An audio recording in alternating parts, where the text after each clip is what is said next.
Cuba's president meets with LGBTQ plus activists.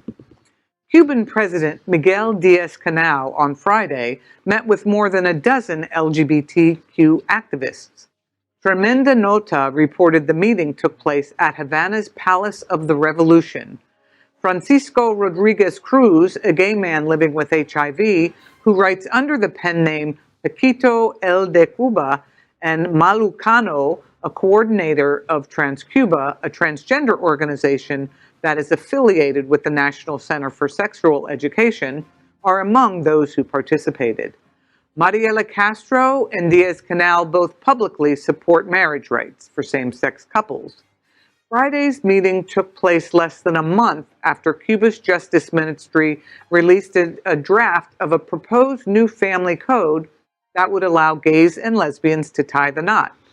Joan de la Cruz, a gay man from San Antonio de los Baños in the Artemisita province, who live streamed the first of a series of anti-government protests that took place across Cuba on July 11th, and hundreds of others who participated in the demonstrations remain in custody. I always have to mention Tremenda Nota, right? And they're the media partner of the Washington Blade, right? And I just love their name. Tremenda Nota means a badass buzz, like a buzz after you had a couple drinks, like you know? How high I am. So I really do love them. But, you know, this story, like, it just reminds me of how far we've come. You know, in the 50s, they would throw gay men in camps. Absolutely. And in the 80s, they were quarantining folks with AIDS. Okay, so if you put that together and you think of how that they're sitting down with LGBTQ plus activists, it's like, wow, they may be getting farther ahead than we are. Like, you know, that's something. The story really bothers me. Just having read it earlier and hearing it again.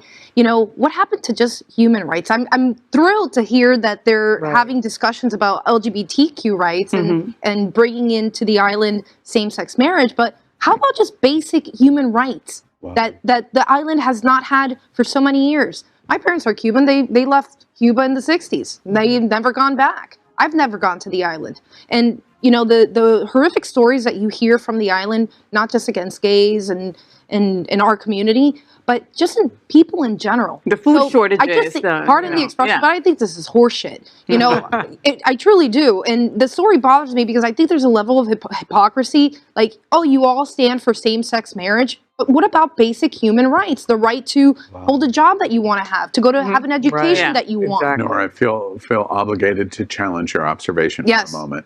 Challenge me. If let's assume 100% of everything you just said is true in terms of the human rights position, that is, it's very likely true. I've been to Cuba 10 dozen times, whatever. Does that mean that we don't celebrate and we don't fight for the LGBTQ rights that are going on in Cuba in taking that recognition, or we have to have it all? Given the circumstances of Cuba, I think it's a step in the right direction to hear them open up discussions for this one, for our people and our community. But it boggles my mind that those two things, that there's not more being done just in general for the island, for the people of the island. And again, I do agree that it's a step in the right direction, but it infuriates me. And maybe it's from a personal standpoint, from my history, my background.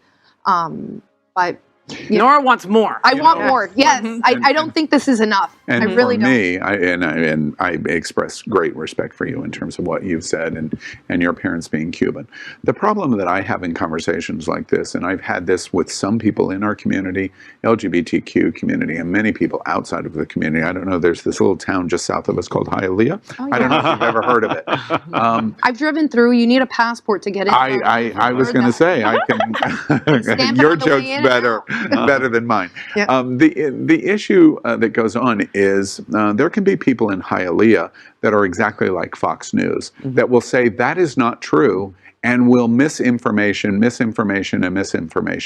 I want to be clear in this reporting of this story. I love that you called out the agency, the news agency in Cuba, and that you call out the Washington Blade. They are doing an amazing job, really not only in Washington politics, but what is going on in Cuba. This story is true, Mariela Castro is the niece of Fidel Castro, and she's one of the leading LGBT advocates in the entire world. Now, all of the other horseshit is the horseshit, but she's one of the leading LGBT advocates in the world. And that's the president of Cuba, who has a whole line of baggage horseshit on human rights in Cuba. But one of the new exceptions is, oh, let's talk about LGBTQ rights. So my reaction is, first off, I'm not going to let Hialeah say, this is a lie, this is a lie. No, it isn't. And you're Tucker Carlson and Fox News if you tell that lie that January 6th didn't happen. Right. That's my only point here. This is a victory for LGBT, just to sit down with them. We hope more will come, and it looks like more is going to come. Excellent. And the other... We'll take a trip to Hialeah together. Yes, exactly. Your You'll be passport. my guide and my security agent. I'll take you in my big old lesbian truck. That's right. The lesbozine. The lesbozine, that's right. LGBTQ plus news is vital for our community and for the broader world as a whole. We have enough enemies at Fox News. Tucker, Sean, and Laura are loud. We need passionate allies. Happening Out Television Network, Queer News Tonight, and It's Happening Out are literally out of the closet and into the headlines. Our community needs your support. Like this broadcast and subscribe now to ensure the growth of the entire LGBTQ plus community.